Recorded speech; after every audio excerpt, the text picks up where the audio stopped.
On the mark, 68 here to applaud the Cleveland Browns and new team president Mike Holmgren.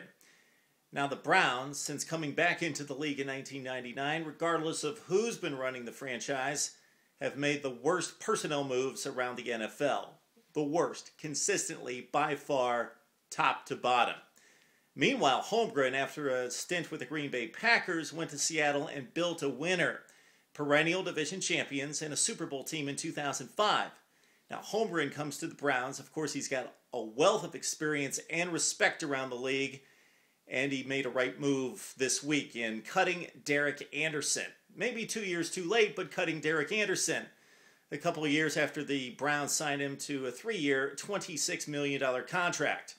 Why? Because he was a Pro Bowl performer in 2007, fired 29 touchdowns.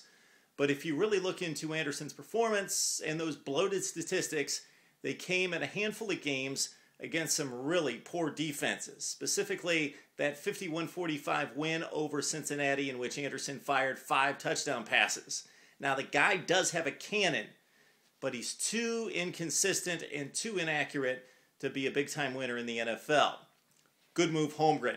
Another decent move was signing Seneca Wallace. Now, like Anderson, he's not a number 1 quarterback in the NFL, but he's a really good backup. He's mobile, and he's a polished wide receiver.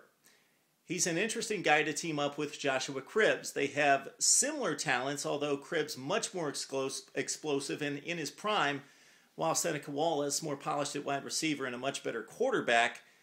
Offensive coordinator Brian Daboll could do some interesting things with these two. Let's see if he can get creative with Cribbs and Wallace. Let's hear what you have to say. I'm on the mark, 68.